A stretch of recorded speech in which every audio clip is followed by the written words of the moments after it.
zeker de strekking van de speech van Mitterrand. Mitterrand heeft een speech gegeven voor het Europees Parlement. Dat is overigens de laatste speech die hij gaf. Ja. Zullen we eerst even kijken? Nou, Mitterrand. Il faut donc absolument transmettre.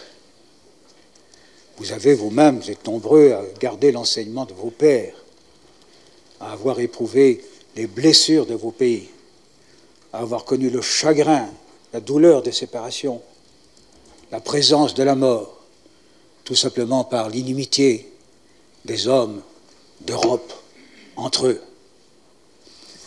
Il faut transmettre, non pas cette haine, mais au contraire, la chance de réconciliation que nous devons, il faut le dire, à ceux qui, dès 1944-1945, eux-mêmes ensanglantés, déchirés dans leur vie personnelle, le plus souvent, ont eu l'audace de concevoir ce que pourrait être un avenir plus radieux, qui serait fondé sur la réconciliation et sur la paix. C'est ce que nous avons fait.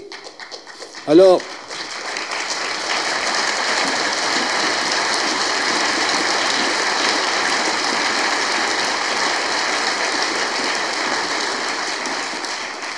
ce n'est pas acquis ma propre conviction comme ça par hasard. Ce n'est pas acquis dans les camps allemands où j'étais prisonnier, ou dans un pays qui était lui-même occupé, comme beaucoup d'entre vous. Mais je me souviens que dans une famille où l'on pratiquait des vertus, d'humanité et de bienveillance, tout de même, lorsqu'on parlait des Allemands, on en parlait avec animosité. Et je me suis rendu compte, lorsque j'étais prisonnier de guerre, évadé, c'est-à-dire en état de m'évader, en cours d'évasion, j'ai rencontré des Allemands.